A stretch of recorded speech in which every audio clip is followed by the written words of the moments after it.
goodwill to the city.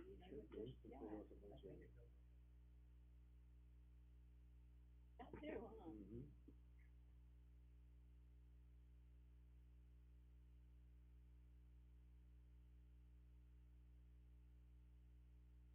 I think they're a little bit, but I don't know, because I don't see it well. Maybe one's bigger writing than the other.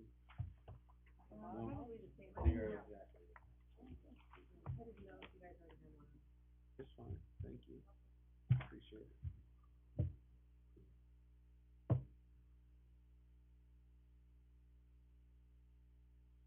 Eyes have been so bad since I've retired. I walked out without mine and I'm, yeah. Don't get molded.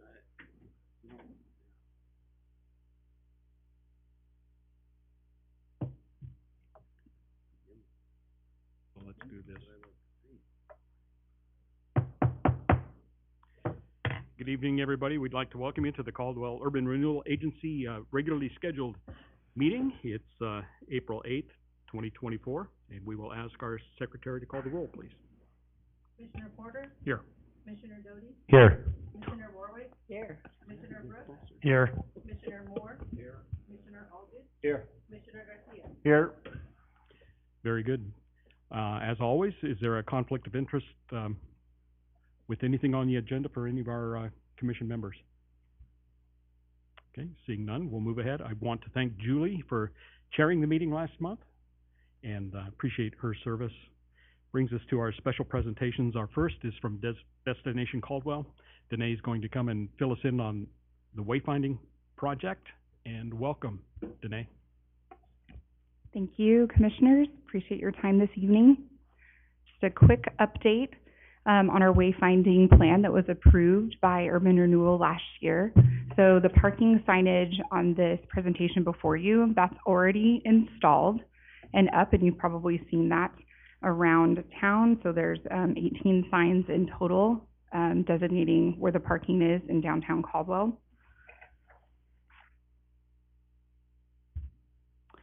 Phase 2 is ordered but not been installed. As we moved our way through the wayfinding signage plan, we realized that some of the posts that are across downtown do not fit like the wind or weight-bearing load for the size of signs that we have.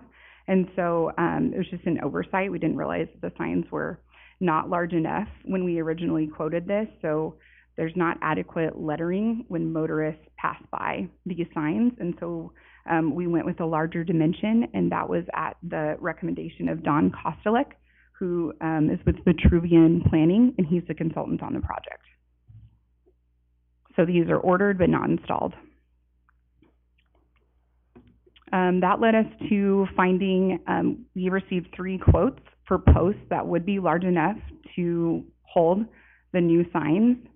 And so Trademark is our sign fabricator. They gave us a couple quotes about the type of posts that we would need.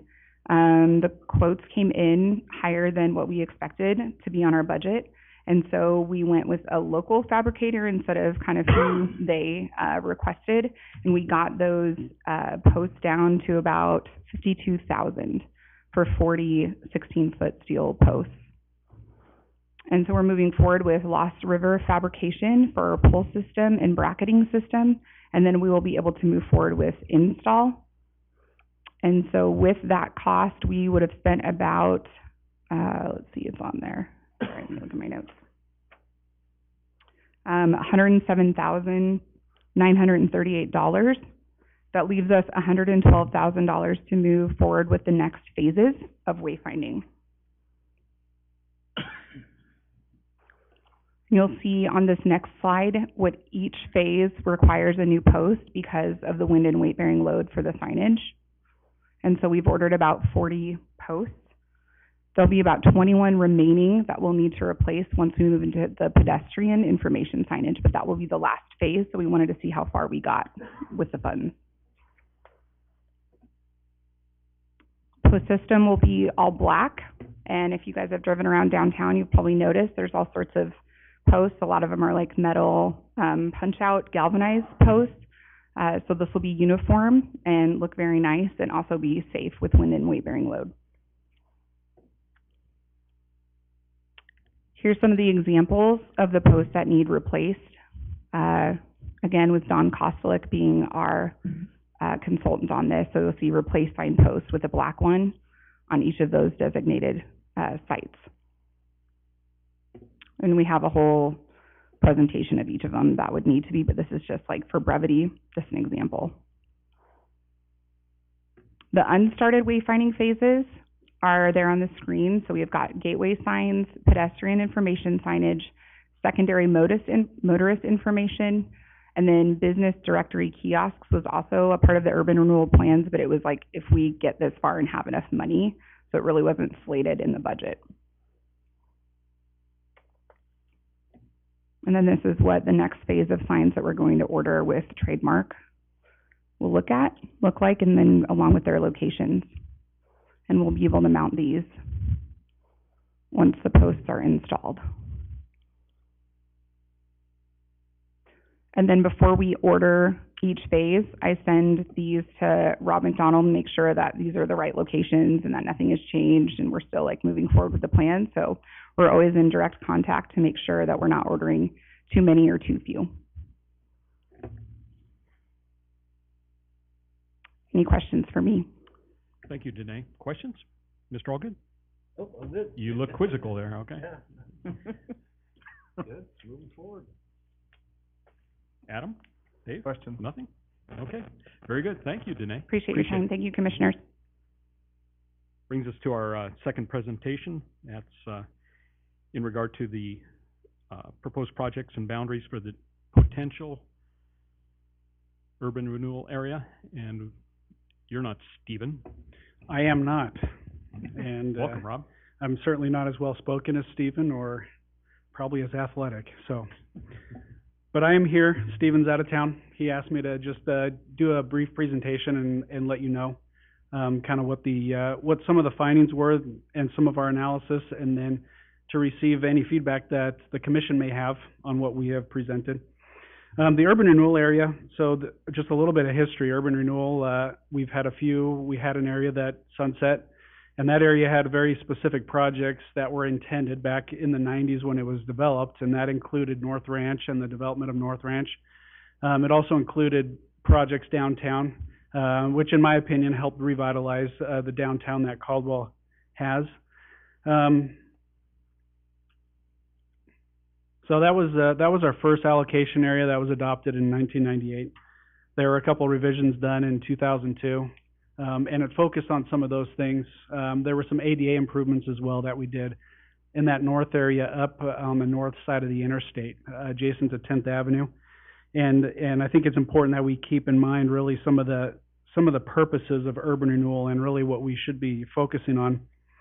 The area that we established in 2021 is the north allocation area, and that area is much different than what we've had downtown because there's no infrastructure out there, and so a lot of our projects included roadway construction and utilities. That was certainly a big part, and really that whole area out there is designated for industrial. So that's going to have a different type of project than what we had in our first area. And then, and that was, by the way, that was about 1,800 acres.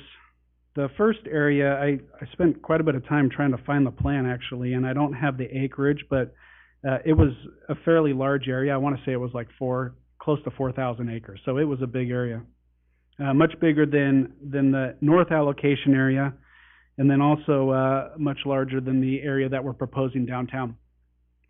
Now, something that Steve Jenkins pointed out to me is that the downtown area has a HUD designation. And for those of you that don't know, HUD is the United States Department of Housing and Urban Development in Caldwell. And generally the HUD areas are delineated. Well, let me just read it here. I have the summary. To assist communities in identifying racially and ethnically, sorry, I probably should have brought my glasses. Ethnically concentrated areas of poverty. HUD has developed a census fact-based definition of RECAPS, which is the acronym The definition involves racial, ethnic concentration thresholds of poverty. And so I think we get the point, and whether we agree with the federal government along these lines or not, this is the area that was designated. And so it is certainly an area that is appropriate for an urban renewal area where funds can be spent to help an area that may be in a different, be more in a poverty level than some other areas in town. This is the area here that is proposed for the downtown allocation area. And you can see in the previous picture, this HUD area is bound by the interstate and more or less the railroad tracks, and then Linden on the south. And if you go to the area that we are proposing, it includes all of that. And then from the railroad tracks, it goes a little further to the south to Cleveland Boulevard. And then there's an area where it goes down around Fifth Avenue down toward Memorial Park. And you can see I have a little highlighted circle down at that tip there. And the question I had asked Stephen was, does it make sense to include the Caldwell Pool area into that, since we're right there adjacent to it? There's also a yellow circled area up by Simplot between the railroad tracks and Blaine Street. And that is another area where from Centennial you can see blight down. There's some open fields, and I think there was an area that was actually used as a dumping ground for some time. And so maybe that would be included. But generally speaking, the boundaries are Linden on the south, Blaine on the southwest, and then the interstate on the northeast. And then it goes up North Illinois, and then it comes back down First Avenue to where it crosses the interstate and then ties into Boise Street, and then comes back down and ties into Fourth Avenue. So that's generally the area that we're looking at. Of course, this area is going to have different projects than what we had in the North Allocation area, a different type of project, really. This area is primarily built out. And the thing that's nice about an urban renewal area is the commission can designate exactly what types of projects they want and what types of projects they don't want.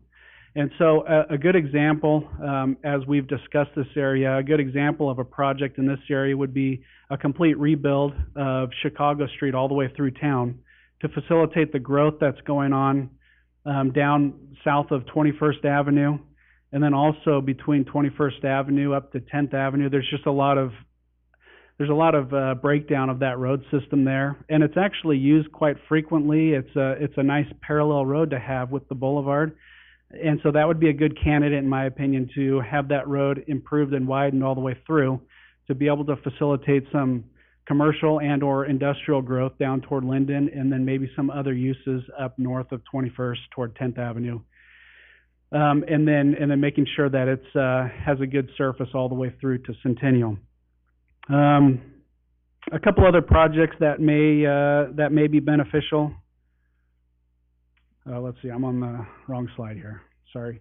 Okay. I apologize if you can't read that. I certainly can't, but I have my cheat sheet here. So some of the road infrastructure I think would be maybe applicable in that Chicago street.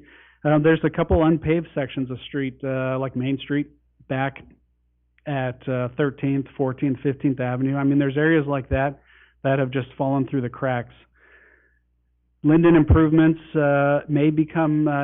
will probably become necessary sooner than later, and I think proposing a project along Linden from the boulevard all the way to the interstate would be good. Now, the way we have the boundary, it goes to the center line of the road, so maybe only the north half is eligible for urban renewal while the south half would be city funded. Or we could shift that line if that was the desire of the commission. There's certainly railroad infrastructure. And I'm not just talking about potential quiet zone improvements. We struggle just to keep asphalt in good condition. Fifth Avenue is terrible. Kimball is in poor condition, and we've tried to get the railroad to come out and do those. And I think maybe if the city said, look, we'll even pitch some money in, then maybe we would get more response out of the railroad. The revitalization, I think, is a big part of urban renewal. There's a lot of what could be considered blighted areas around 21st and Chicago. and then you have Franklin that kind of comes down the back there. There's some old agricultural uses back there, and those are probably not the best uses long term for that area. And so maybe that would be an area that could be evaluated for some good economic growth and some real commercial or other types of uses like that. There's always downtown improvements that could happen, and we've done a lot of improvements in the downtown core itself.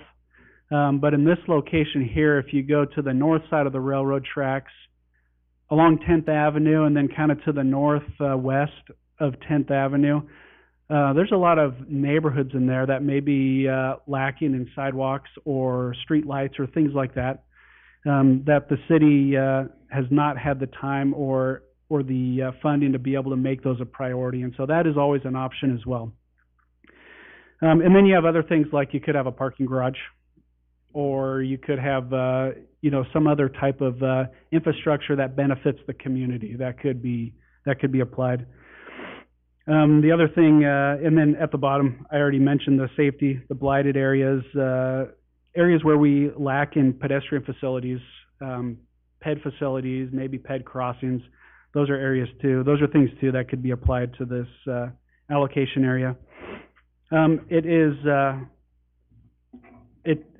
Some allocation areas have had extensive lists. A list could be finite, and it could be very detailed as to exactly what the city wants or the urban renewal agency wants. But this is generally the area that we've been looking at, and with that, I don't think I have any other comments, and I am happy to stand for any questions that the commission has, and I'll try to field them as best I can. Great. Thank you, Rob. Questions? I have some. Mr. Doty? Rob, a couple of things. One, the railroad, you mentioned if we throw some money at it, what does the contract say with the railroad? Are they supposed to repair those areas, and why do we have to throw money at it if there is a contract that says they're supposed to keep the area in good standing? That is a very good question. So in my experience with the railroad is they do have responsibility, and I would even argue that they don't even let us do anything adjacent to the tracks. Many of our crossing agreements are very old and may not speak to the, I guess, the detail that we would like them to speak to on what they need to come in and do, and maybe what the time frame is that they need to do it. Generally, the railroad seems to maybe respond better to the public when the public complains, and they've had a lot of turnover over there. And so I guess to make a long story short, they do have responsibility to maintain their crossings, and especially the asphalt up adjacent to the crossings. But we had a situation on 9th Avenue with one of their former employees who was really good to work with, and he was the maintenance supervisor out of Nampa on this stretch of track. And we were able to work with him and come in and get a project done, and the city put some money into it, and the railroad put some money into it. And it ended up being a very quick and easy project without all the paperwork. And then later I found out that he had been disciplined for circumventing some of the railroad red tape that he did. And so I thought that was interesting. And then he got moved over to Pocatello. And so the guy that we work with now is a little bit less responsive, but we are still trying to, build those relationships so we can get some projects underway. Mr. Chair. Mr. Doty? Then maybe our mayor needs to step in and take some action too. I don't think we should throw money at a project that the railroad is required to already fix. So yeah, maybe we need a leader at the helm to take care of that issue versus someone being disciplined for fixing the railroad. Moving on. Oh, sorry. Moving on. So is the goal about the parking garage, meaning no one has stood up there and said that yet. So if our goal is to make money off this new urban renewal district for a parking garage, why hasn't anyone said that that's what we're trying to do? And I'll tell you my concern. My concern is that all the projects you mentioned, Chicago Street, certainly. Some of the other ones I'm not so familiar with, but it didn't sound like anything was way out of the blue. I think someone just needs to step forward and say that's what we're trying to do. My issue is that we've had things in the urban renewal district for 20 years already, and we're trying to put some of those same projects or projects that haven't been built yet back into another urban renewal district. And the selling point is that it doesn't have to go 20 years, but I think as most of us know, it probably is going to project to be 20 years to go out. One, I don't think we can ever earn enough money for a parking garage unless that's solely what we don't do any of the other stuff you mentioned, and only fixed a parking garage because they're $20 to $40 million. Sorry, I tried to get closer because we were chewed out a little bit, so I'm trying to be close, but not so close that it's annoying. And so I guess we really need to know what the goal is, because I would not be in favor of any of the other places. Public safety is my number one priority. The hotel or the apartments, that are put in, certainly that has sunset now, and we're making the tax money off of that. But as soon as it goes back into another urban renewal district, then urban renewal is going to get it. Some of these same projects, the city council with that money that these areas would collect the taxes on can make those decisions as well.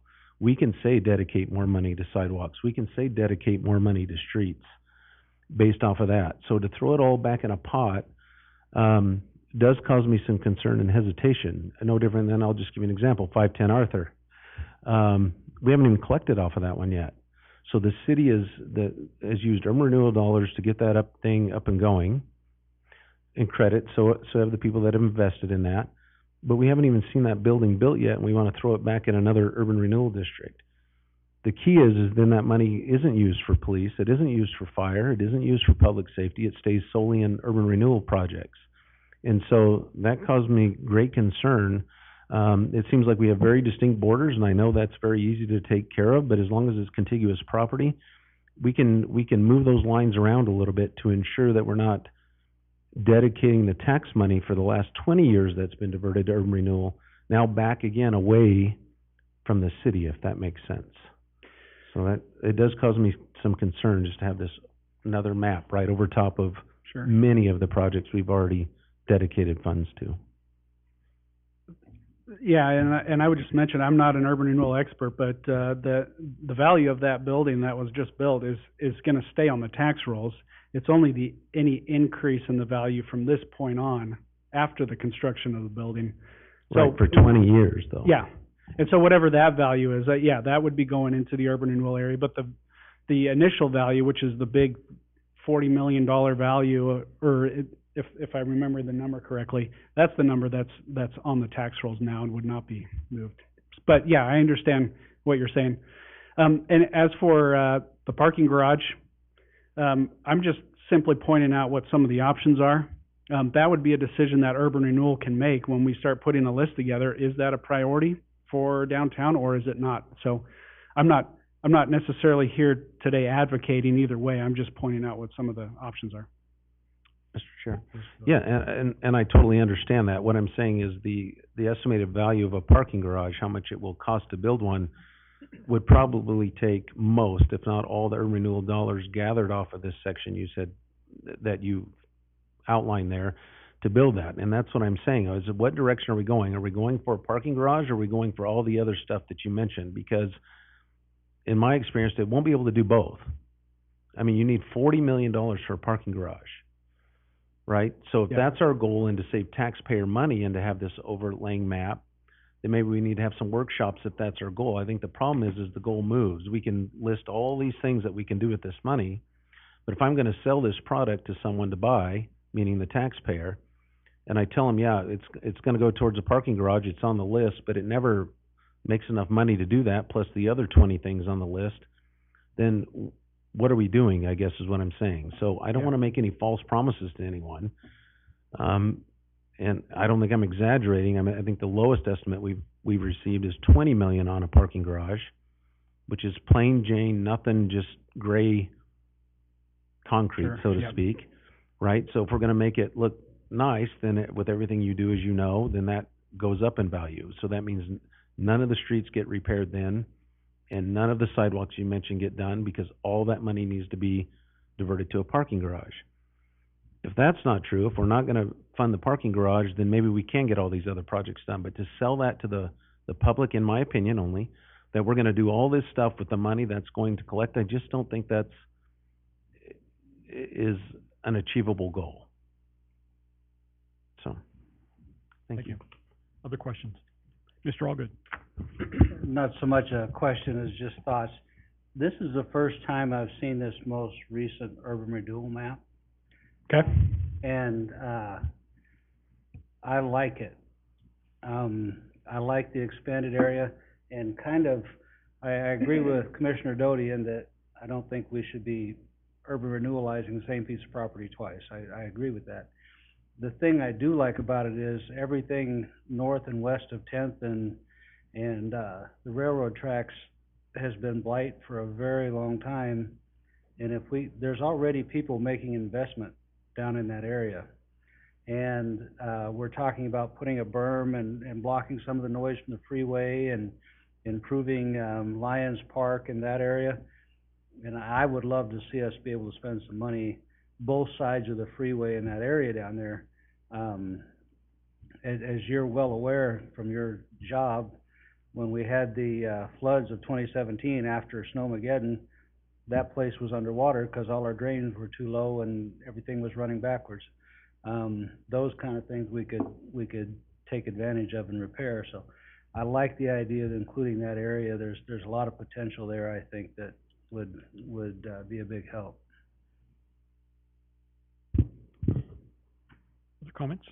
Mr. Chairman, Mr. Moore? Rob, can I get a copy of that somehow, an email copy of that, or is it? Yeah, I thought Debbie, I apologize, I put this together late today and sent it to Debbie. I thought that she maybe had emailed it out, but I can certainly email this out to you. Yeah, thank you. I apologize for that. No, that's all right. Any other comments? Well, I'd just like to say that I agree with Brad that, you know, as we've been talking about parking garages, there are other options in terms of how this would be funded. We don't have to take this on. And when you look at the public good that could be done with that amount of money in this particular region, I think that's the better investment for the people when we can either look at public-private partnerships or bonding or whatever to get a garage. But anybody else? No. Very good. Thanks, Rob. Okay, thank you. Brings us to the public comment portion of our evening, where members of the public can address issues of concern that are not listed on the agenda. Is there anybody that would like to speak to the commission? Okay. Takes us to our consent calendar. Do we have a motion in regard to the consent calendar? Mr. Chair, Mr. Doty. I'll make a motion that we approve the minutes from the Urban Renewal Agency held on March 11th, 2024. Thank you, Mr. Doty. Do we have a second? We have a second by Ms. Warwick. Would the secretary call the roll? Commissioner Doty? Yes. Commissioner Warwick? Yes. Commissioner Brooks? Yes. Commissioner Moore? Yes. Commissioner Aldred? Yes. Commissioner Garcia? Yes. Commissioner Porter? Yes, thank you. Brings us to our update reports on our project list. Angie handed me a letter from Derek Cooper from RRC, and I'll just read this in as it came in. Oh, Taylor, do you have something from them? Same letter. Okay, But I'm happy to kind of give a summary of it. that'd be great. Thank you. More official from Taylor. Yes. Thank you. Good evening, Commissioners. As you mentioned, Chairman Porter, Derek Cooper from RRC was unable to be here tonight, but he sent an email that kind of delineated some of the updates.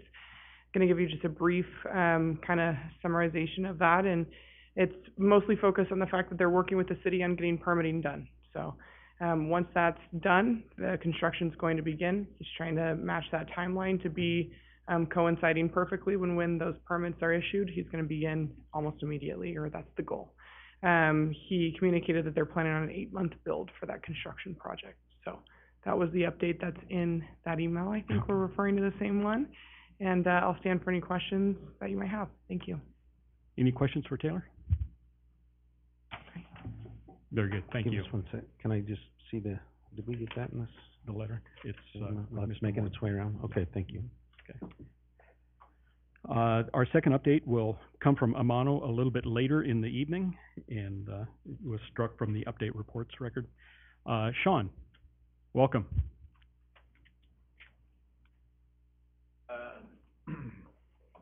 I'll make sure I talk into the microphone also.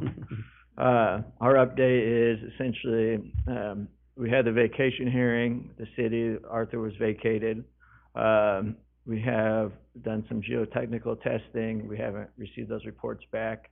And, we're now kind of working towards closing and getting the design finalized. That was kind of pushed off a little bit because we were waiting to have Arthur vacated. 'Cause they don't refund you if things don't get vacated, they don't refund you for design work. So it's kind of, that's where we're at. And I think we were here during the national championship football game, right? And now we're here for the national championship basketball game, but it's worth it. So I don't know if anybody has any questions or not. Do you have a score? It's gonna be UConn. Okay. Yeah, I know that. That's it. Is there anything that we can do, to help? I mean, are there any roadblocks that you're facing that we might be able to? I don't think so. We're working towards close, so we need to work some stuff with, Mr. Hilty and make sure we're on the same page there, but I think we're good for now. Okay, if there's anything that we can do, be sure to contact us. Well, we appreciate it, so. Yeah, thanks for being here. Yep, thank you. Thank you, Sean. Yep. The fourth, update is, in regard to the Luby Park improvements. We asked to have a person from the pickleball club come and, speak to us about how well they like the new park, and their representative was not able to be here tonight. Debbie got late word about 5 o'clock that they just wouldn't be able to show up. But Rob, do you have any? Yes. Okay. They're busy playing pickleball. Yeah. Takes us to our old business. And the first item is an action item to consider termination of disposition and development agreement Walked in.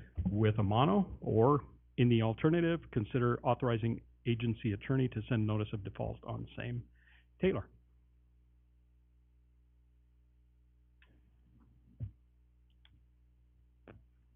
Thank you, Commissioner. So again, as we all know, Amanos has decided to move forward with an alternate plan, so then that leaves the agency in a position where we have to make the decision if you guys will allow our office to send a termination notice of that DDA. So we just need some direction with that.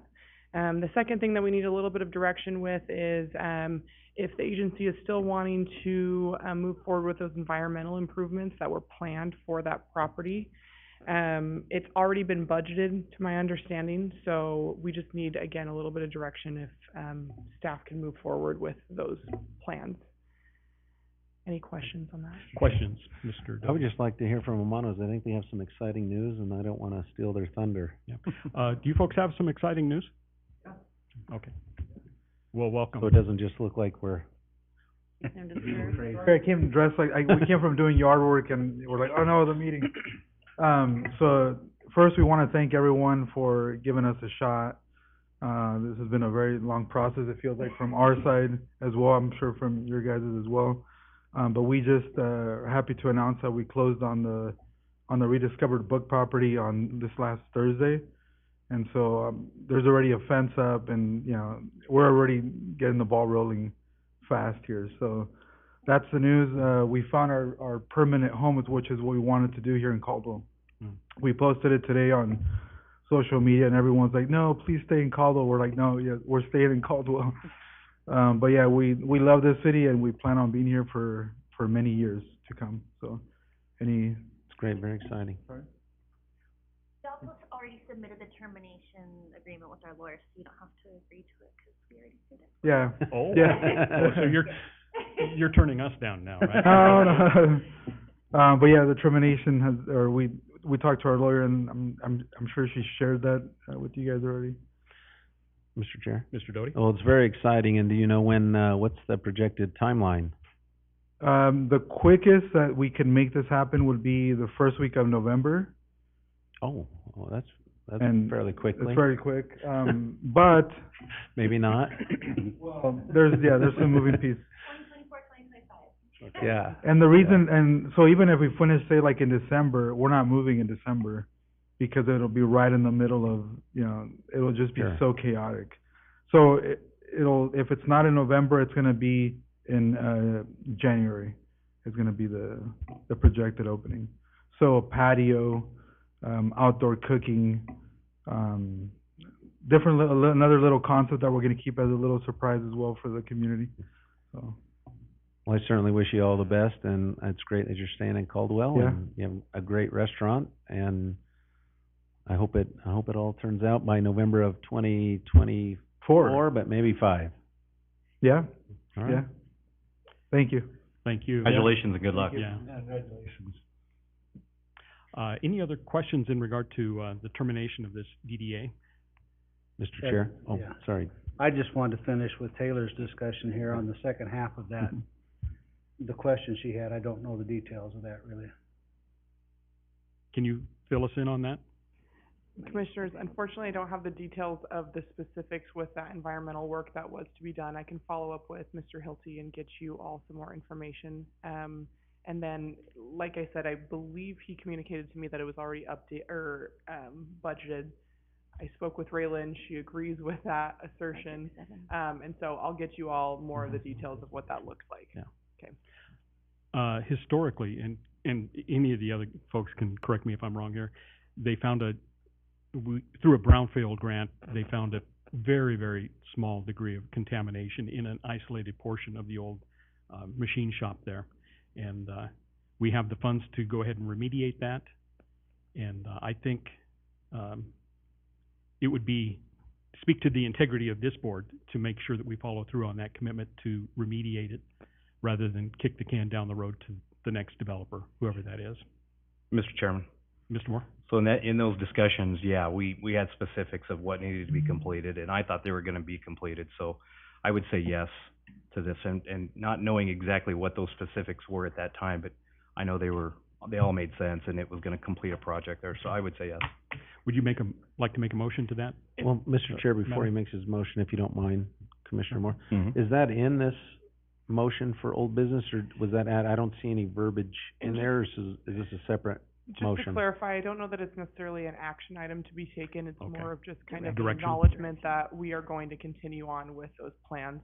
And more clarification, Mr. Hilty did indicate to me as well that it's very slight, minor, if you may, kind of changes. And it's something that would be expected to be done if a developer comes along and wants to develop that property in the future as well, so, yeah. Okay, very good. Mr. Chairman, to answer Mr. Doty, Councilman Doty's question, yeah, that was budgeted for. Everything was I think an action item once upon a time, and we voted on. So I think it's already been done. Budget number 7 on our list. Yeah. Yes, and I totally agree. I just didn't see any of that added to old business action item number 1, so I just wanted to make sure we were separating the two of what we're voting on and what may occur, is all. So I can make a motion, Mr. Chair, if we're ready. Sure thing. So make a motion that we, advise the attorney to consider termination of the disposition of the development agreement. It sounds like it's already been done with the Monos, but it's not in front of us, but I certainly trust what you have to say tonight. And consider authorizing the agency to send the notice of default, which doesn't sound like it's gonna be there, but I think as long as it's on the record and they're going to do that, then congratulations to Amano, and let's move forward. Very good. We have a motion by Mr. Doty. Do we have a second? Second. A second by Ms. Warwick. Any other discussion? Would the secretary call the roll? Commissioner Doty? Yes. Commissioner Warwick? Yes. Commissioner Brooks? Yes. Commissioner Moore? Yes. Commissioner Algut? Yes. Commissioner Garcia? Yes. Commissioner Porter? Yes. Very good. That brings us up to the first item of new business, and we kind of swerved into this already this evening. It's a discussion item. It's a process that we have talked about requiring that all pending urban renewal agency RFP developer projects must be reported and updated and communicated on and in person by the developer or developer's representative at each regularly scheduled urban renewal agency meeting. We kind of swerved into this just a moment ago as Taylor read a letter from a developer who is not here. And we've wondered about who's representing whom in these meetings. And so this, in talking with Mr. Moore, this is something that we would like to kind of see standardized. And Dave, I'll let you speak to that, if you would. Yeah, Mr. Chairman, I just think that it keeps us on track. It keeps us in communication with the developer, in-person questions. I think it's an appropriate thing to do to go through these processes.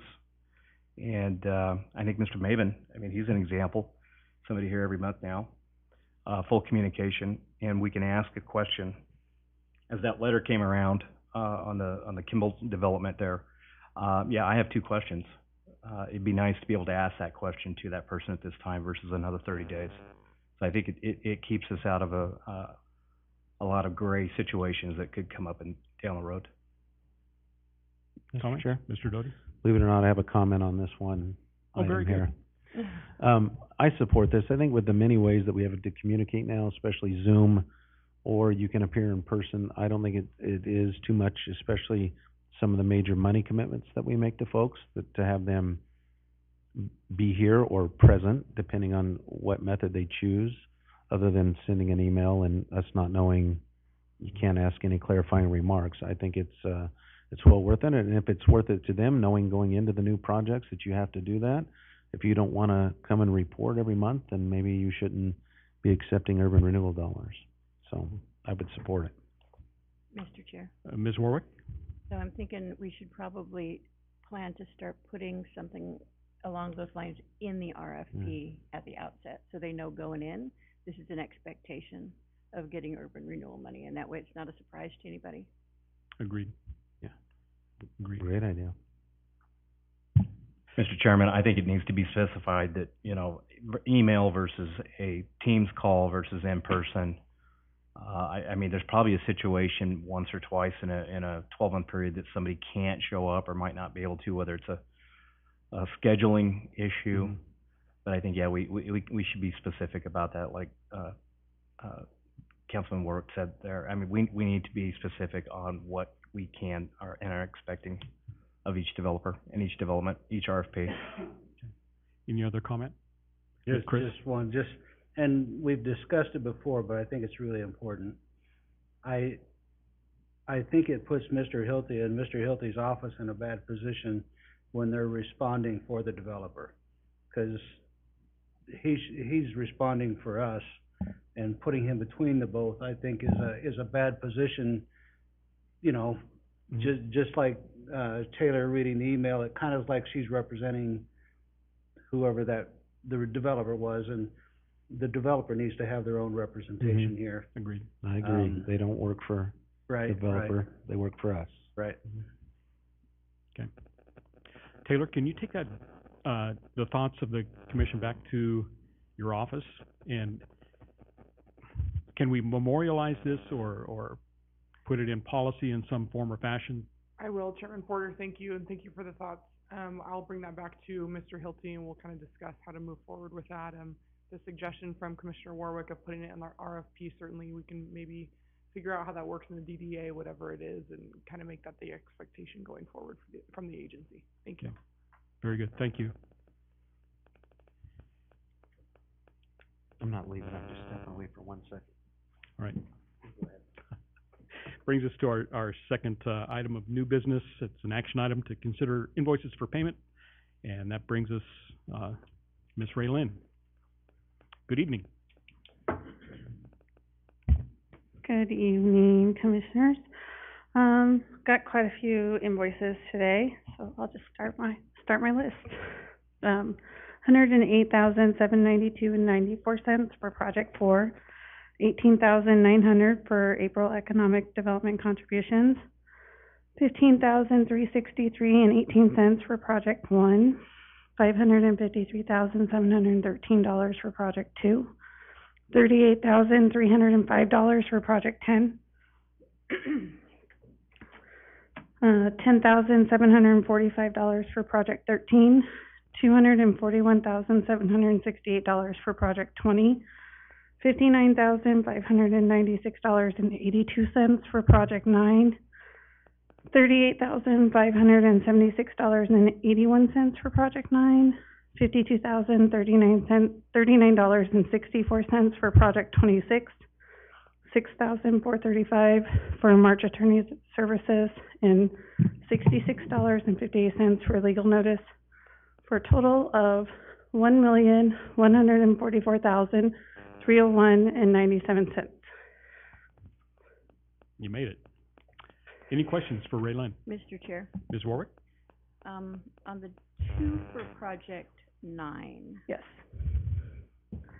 These are the last two remaining invoices. yeah, so when you're invoiced for those, do they indicate what that money was spent on specifically? So they give us kind of a large overview of like the project, and then they kind of give us approved, not specific invoices, but most of it's admin is what it is. It's kind of a list of what approved expenses they are. I could send you an example of what it shows. I just, still kind of have a problem that we allocated $3.2 million for improvements around 2 projects, and we have 1 project, and all that money is now, if we approve these, spent. Yeah. And I'd just like to see what it was spent on before we would approve those. I will say that, I did push back, because I did go through the invoices with Mr. Doty, and, I did push back on some lighting that they had that was for some Winter Wonderland, and so they did issue a reallocation of some of the expenses, and so it was about 75,000, so they reallocated. But the problem is that they had approved expenses that was total more than the 3.2 that they have available to spend. And so even if I push back on expenses that were not approved, they keep pushing through expenses because they have more that are available for approval, so. Mr. Doty? I would just add this, that we certainly, a lot of us weren't here when that first started, but we certainly need to write our contracts better and do a better job at monitoring those. I think it was poorly written with not a lot of accountability, and they've spent all the money on the first project. They will argue differently, but that it's certainly, the contract could have been written more clearly and better than it was, in my opinion. Mr. Chairman, Mr. Moore? so just a comment. So this has already been talked about, and you and I set a meeting, we talked with, Mark and the mayor. Those draws, yeah, there needs to be a much better specific, method and she doesn't have the time to do those inspections, do the verifications. So this has been brought up, because I agree, and going forward, it's going to be addressed.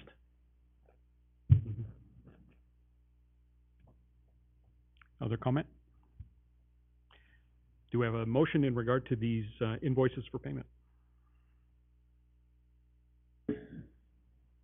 I'll make a motion, we pay them. Okay, we have a motion by Mr. Olga to pay them. We I'll have a second that. And a second by Mr. Garcia. Would the secretary call the roll? Commissioner Ogden, Yes. Commissioner Garcia, Yes. Commissioner Porter, Yes. Commissioner Doty, Yes. Commissioner Warwick, Yes, reluctantly. Commissioner Brooks, Yes. Commissioner Moore. Yes.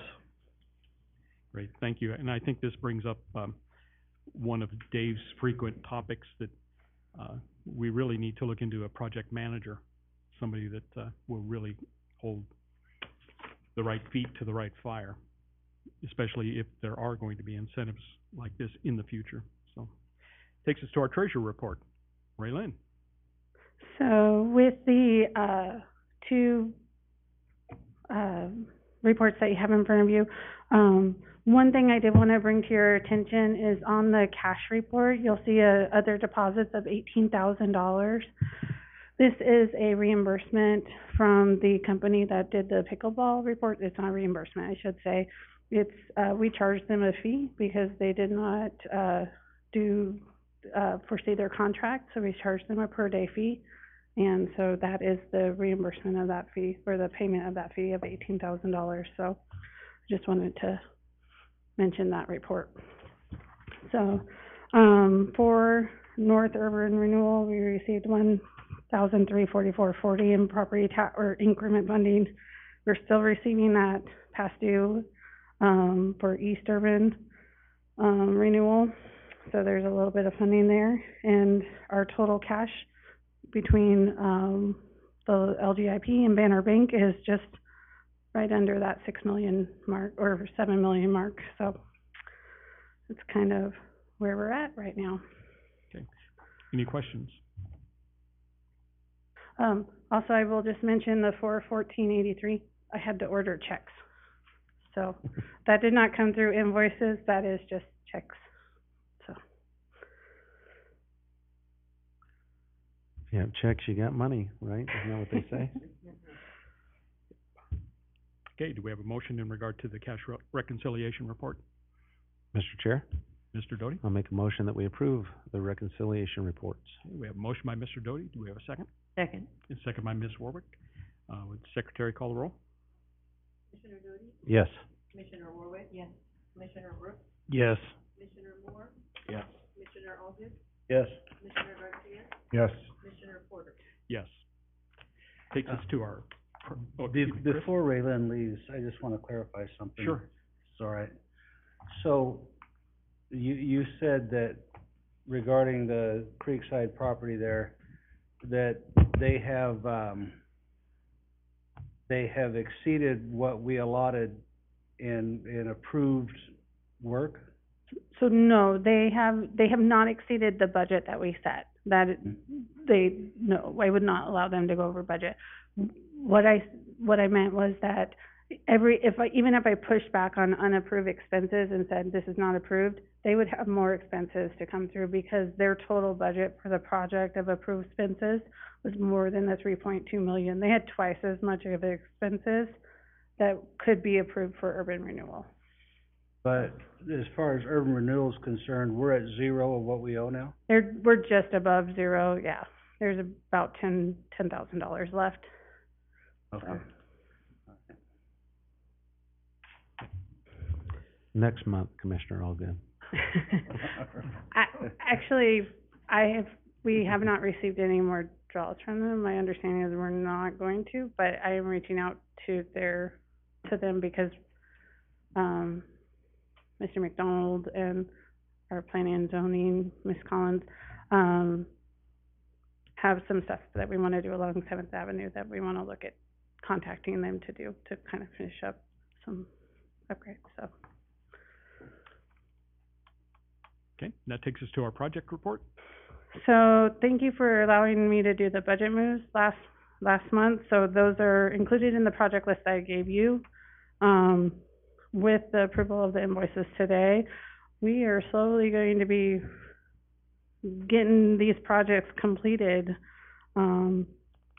They are slowly getting down there and almost done. The biggest one, USIC, is getting closer to being done, but more and more of these projects are closing out, which is fabulous. So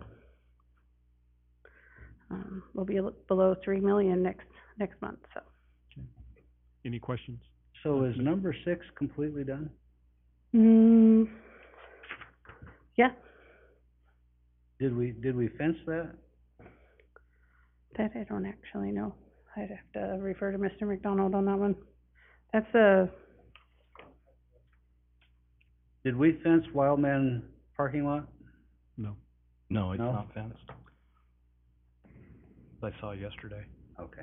I thought we were gonna put a fence around it. Yeah, it is not fenced. It is currently being used as vehicle storage. That's the 602 Cleveland project. Yeah. And for your information, that is a project that we have put in the budget, potential budget for 2025 in the city budget. And so we'll see if that project makes it through or not. Okay. Any other questions for Raylene in regard to the project list? Okay, very good. Thanks, Raylene. Thank you. Doing a great job. Ophelia? Good evening, Ophelia. Good evening, Chair, Commissioners. I'm also playing Steve Jenkins today. I'll go ahead and read his report. If you have any questions, I'm happy to answer. If I can't answer those questions, I'll make some notes and then get back with you. So I'm going to go ahead and start with his miscellaneous projects. Project Magic continue to have great discussions with this national restaurant group. They have connected with another large retailer in hopes of doing a large-scale project in East Caldwell. And this one is one that I think many communities would want in their community. Project Fun, visiting Caldwell this month, they will be concentrating on 2 sites in our community. Project Spartan, outdoor apparel brand that is getting close to signing a lease in an existing building Their operations will include logistics, warehousing, and retail. Again, this one's another exciting project. Project Bengal, big box retailer. I've shared a cost sheet with them, providing estimates on the costs associated with development in the city of Caldwell. Communication has been positive for a site in East Caldwell. Project Pace, big box retailer with a property under contract. They are reviewing the details of the development process with the city. Project Spot, big box retailer that is strongly interested in Caldwell. They visited last week to review two primary sites. An offer on a key property is forthcoming. The Domes Church, working with the church and the prospector buyer to finalize plans. Conversations have been very productive.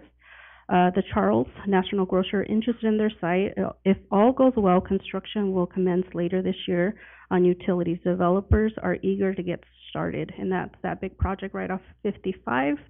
Interested, he noted, interested is continuing to form for smaller 25,000, 30,000 square feet of users. North Ranch Industrial and LPC West continue to receive strong interest. LPC West is the building where the State of the City address will happen, and this was an urban renewal project. Now moving on to North Caldwell, URA. Working with ITD on holistic plans in the area about access, we continue to meet with their development team to work through details, and that's the one that Rob mentioned as our most recent urban renewal district. Moving on to downtown updates, Project Winston is looking for 2,000 to 3,000 square feet of space or a financial service concept that is searching for sites in our downtown. The developers are looking for land options that will work for this concept. Project Sunny, eatery taproom concept, making an offer on a downtown location soon. Plans are materializing well for this concept. This is a great concept. I think you all will enjoy. He continues on and says, meeting with developers that may have interest in public-private partnership. This would include development with conjoining parking facilities. So lots of great conversations with developers there. Additional updates, suburban offices have lost about 17% of their value since the peak. 89% of the U.S. household debt fixed rate, and that includes mortgage, student, and auto loans, and 11% is floating rate, credit cards, HELOC, and other types of debt. The ADP private payrolls estimates show 140,000 jobs created in February, which was slightly below expectations, but our unemployment rate still remains fairly low here in the state of Idaho, so that is really good news. So that is Stephen's report for March 2024, and I will stand for any questions. Any questions? I have a question for you and Yeah. and maybe Ophelia can, what are we doing with, Kimball Arthur? The former, that was awarded to Aztec Development? Yes, That exactly. corner lot? What's happening there? So that came back to urban renewal and is now back to the city because there's no longer an urban renewal area.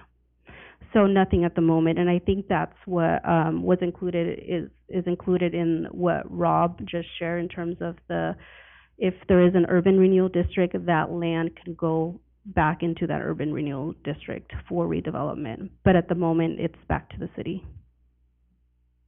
It was my understanding, I could be very wrong, that since it was an urban renewal project and continuing for RFPs, that we could continue to do that even though the project was closed because it was, is that incorrect? Mm-mm.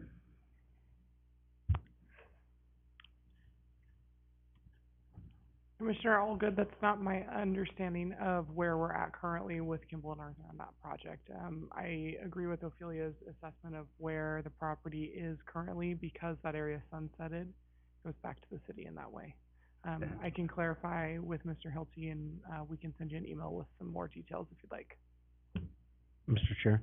Mr. Doty? Yeah, I believe a deed has to be deeded back to the city is my understanding how it works.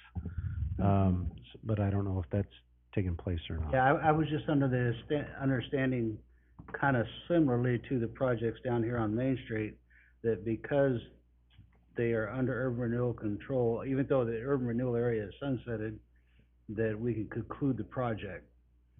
Only if it's started. If it's started. Only if it's started. Okay. It's like the proposed Amano site down there. That is now gonna be city property. There's a lot of interest though, with that Arthur Kimball little corner. Portion of it, of course, belongs to Aztec Development. They purchased Yeah. the land that was not owned by Urban Renewal. So there is a small portion, I think it's .18, that now goes back to the city. But a lot of interest there. And Okay. I think that's why, the reason why it's sort of presented in front of you was that we could go back for, an RFP, and if there was an area that was, passed by you all and the council. Yeah, and that's what made me think of it is, you know, based on your report, Mhm. it seems like we have a ton of interest and we got these properties, so, but it seems like interest has not slowed. No, on my reports, I'll let you know a little bit about, one group that was particularly interested in that space. And I'll mention that towards my, comments. Okay. Any other questions in regard to Steve's report? Mr. Chairman, I have a question, a side question. And the other thing too, to what you just said about the Aztec lot and that Amano, / Bennett machine lot. Aztec is a muddy mess, probably that deep, and, the, Bennett is a swimming pool. Swimming pool, right, I I noticed mean, that. it looks embarrassing. Question, Ophelia, there's a major, trailer manufacturer on Mhm. Simplot Boulevard. Mhm. 130-some people Mhm. gonna be displaced. Correct. You know, I guess they're gonna relocate back to Texas. Correct. Bean Capital owns them. Correct. And I think they're the largest manufacturer of, VIN plates in America. And they, 1,400 trailers is what I've heard out of that plant. What's economic development's role in trying to alleviate or mediate, or, I mean, I know we see things coming in, but I'm just Mhm. curious. So so our role is really, to connect them with the proper resources, right? We have people, residents in our community who have now been displaced by this closure. And so we work closely with the Idaho Department of Labor. Part of, a closure of that size requires by federal, law for them to give them a certain amount of notice and notify the mayor as well as, the Idaho Department of Labor through the WARN Act. Through the WARN Act, those individuals can receive retraining, it's very robust. So there's a couple options for them. Not sure if this one will qualify for TAA or TRA, however, they could qualify, 100% sure know this, that they would qualify for Idaho Launch. If any of those individuals felt that maybe this type of employment, I no longer want to do, the job market's not where it needs to be at for those skill sets, they can be retrained. So we work closely with the Idaho Department of Labor in regards to that. We've been contacted by a couple of, similar type of businesses that want to grow and, need that type of space, with them. So we're trying to connect those two, in terms of what are they going to do? Would they be open to coming in and selling or leasing that space? So we are having those conversations. But yeah, the one great thing about our job market is that it's still very, very healthy. The nice thing about Idaho is that there's great retraining programs that are available to them. And for the city of Caldwell, we're just very blessed to have the Idaho Department of Labor office in our city. And so, and I think that was thanks to Mayor Nancolis and at that time, Director Mattson, who had been the longest serving director of the Idaho Department of Labor, and them wanting them in the industrial park. So it's really paid off for our community. Thank you for your question. Okay. Absolutely. I will go ahead and move on with my report, and I'm going to go ahead and just do the downtown update. So Project Round, this is an update. It's a family-owned dessert business starting in California, and they have signed their lease. It's a donut shop. They like to open as soon as possible, and they'll be located in North Ranch area. So super excited for them. Originally, when we bring in these projects, we give the whole entire area of Caldwell a look to see where their project makes a little bit more sense. We do a driving tour with them. What I originally, I approached them and thought, you know, the area right next to Happy Teriyaki would be a great spot for something of this nature. However, after much discovery and driving around, the best area that suited them was the North Ranch area. And so that's where they'll be located. Project Light, here's an update, it's another update. So this is a home decor fragrance business seeking 500 to 1,000 square feet, and they have found space. They've signed their lease, and they'll be open in May. And as soon as they release the name of the business, I'll share that with you all. New projects, Project Good, engage in conversation for consideration for future expansion. Currently, only one location in Ada County, and they are locally owned. Project Spicy, restaurant seeking to expand into Caldwell, currently already exists in another county. Project Gem, downtown business seeking new space near around the plaza. And so a lot of times, either these businesses are one, not happy with their location in downtown, or two, just need to be a little bit closer to that plaza. And so that's what's happening with this Project Gem. Project Beauty, salon seeking space, challenging finding space. We do have a lot of salons in our downtown. They love being near the happening area, so continue to work with those individuals. And moving on to downtown business comments and updates, the Undiscovered Barrel, their new location is in the former Creekside Mallow Marketplace, so that's 111 South Kimball Avenue. They've opened this Saturday. I'm not sure if she's going to do a grand opening or not, but I'll let you know. Shared Stories, I've sent an invite on behalf of Dr. Skinner and George Decker. They are having a VIP community event. I apologize, Commissioner Brooks, I did not find your email online on Ken's website, so I did not get to send that over to you. So this is your invite. So Shared Stories, again, they are really excited to be here. We're really excited for them as well, and their official open date to the community will be Wednesday at 10 a.m. in the morning. They also wanted me to pass along, if any of you are readers and would like to recommend a book, please let them know, and they'll highlight you and your book that you've recommended on their website. Shy Nutrition just celebrated their 1-year anniversary on 4/11, or I'm sorry, on 4/1. And just an update from the parking lot on 306 South Kimball Avenue. That was also part of an urban renewal project. That was Muscle Construction. He is looking to have that paved by June, is what he shared with me. And then just a couple other updates that Steven sent my way for downtown. Track Sharks, Cars, and Coffee, I apologize, and Coffee event took place at the end of March. It's another shoulder season that Destination Caldwell's put on. They're trying to address that. They had over 4,000 guests attend that event, so that's great for our downtown businesses. And then he wanted me to share some Compass Bridge pedestrian counter on the 7th pedestrian bridge. It looks like in 2023 we had 527,662 pedestrians come through that bridge. The average weekend traffic was 1,174. Daily medium is at 944. The busiest day that they had was 9/16/2023 at 11,144, which this was the Indian Creek Festival that took place that weekend. And then going back to the question, I believe Mr. Commissioner Allgood, in regards to that small parcel. So my understanding from one of the groups that I've been working with, they made an offer to that grass space, 905 Arthur by the theater, and they continue to look for space. Unfortunately, their offer was not accepted, and so they continue to look for space, and that's one of the reasons why we feel that there'll be plenty of interest in that corner lot on Arthur and Kimball. Any other questions for Ophelia? Very good. Thanks so much. Thank you. Appreciate it. Brings us to our attorney report, and we've got one item there. It's the Tillian Development.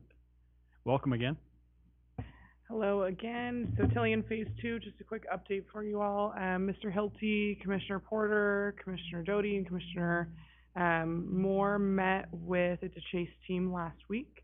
A couple bullet points from that meeting are that they generally focus the discussion around providing the Chase team relief from building a hotel, that boutique hotel, and switching to potentially constructing an interim paved parking lot as an alternative. The city would be entitled to operate and maintain that parking lot as part of its overall downtown parking scheme. And the revenue generated would be then benefited back to the city in that way. A couple more specific details about what that could look like would be that the arrangement would be in place for a minimum of 36 months. And then DeChase could after that move forward with other development. Another side note on that is that they discussed DeChase moving forward with other development within 10 years from now.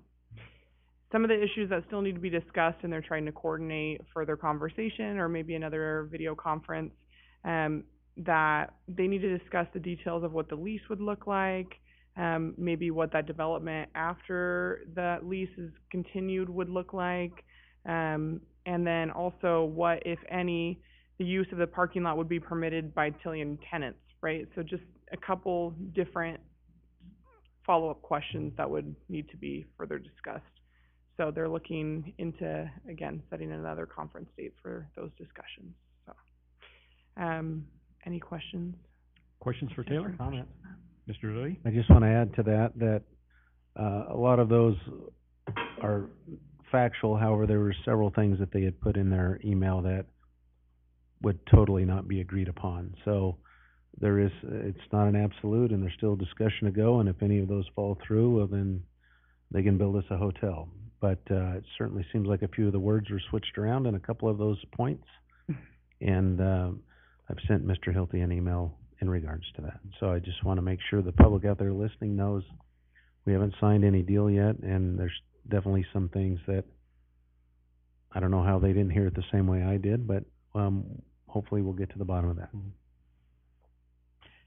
Yeah, we received the email from DeChase's attorney at 6:12 in the morning, and Brad's response was like 7:15. So Already been up a while. Yeah, well, 6 in the morning.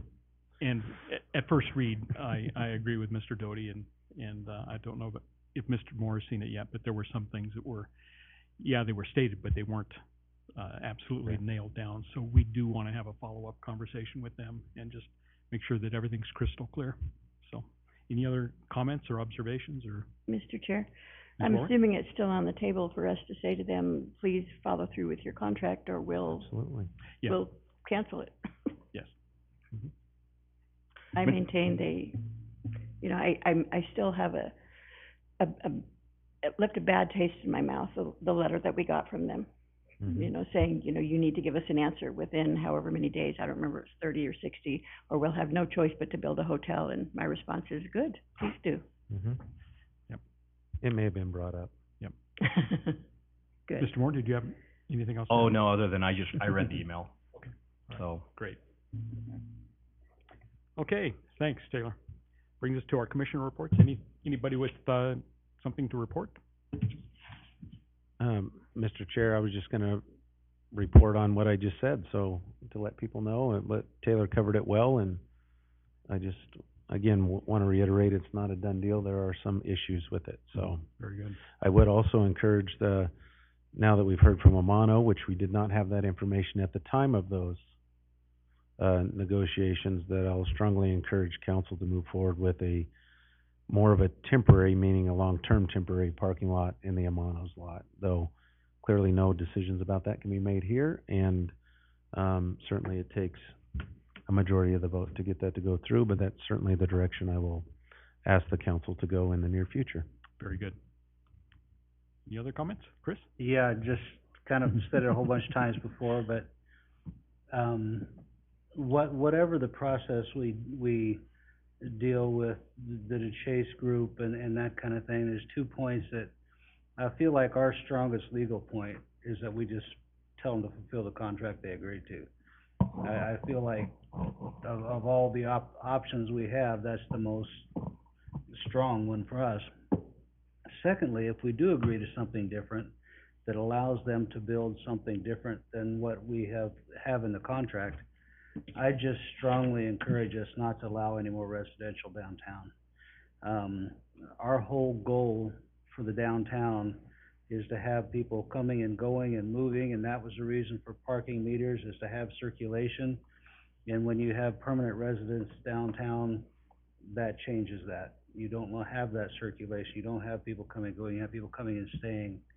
And I feel like that's counterproductive to what we're trying to do to our downtown area. So anyway, I would just encourage that whatever we do in the future, it does not include residences. And I can add to that, Mr. Chair, or maybe I shouldn't. I'm not surprised. Go ahead. It's definitely is one of their points on there where, is a point of contention about how they wanna handle that. So that's all I'll say here, but, I hear what you're saying. How about that? Mr. Chairman, just thinking about that email this morning, I would like to say, before we start making everything into a parking lot for parking, as much as we need parking and we need to accommodate folks, I think we ought to take a look at the maintenance, the cost to convert something, and how much, everybody says revenue. I've never seen any documentation showing what a projected forecast of revenue would be off of any type of parking lot. And since I've been on this committee, and I go to the city council meetings, I'm not saying it's not there. I've just never seen it. Maybe I'm not asking the right people, but we can sit here and say, let's do this, this, this, and have a million ideas. What's it gonna cost? Who's gonna pay for it? And what's the return? And when is it gonna mature? So I would just like to warn everybody, let's think about those things, because it's easy to spend other people's money, and I'm not a big fan of that. Thank you, Mr. Moore. Well, I've got nothing to add, so do we have a motion for adjournment? So moved. Second. Okay, we have a motion and a second. All in favor? Aye. Aye. Any opposed? Very good. Thanks, everyone. Have a great evening.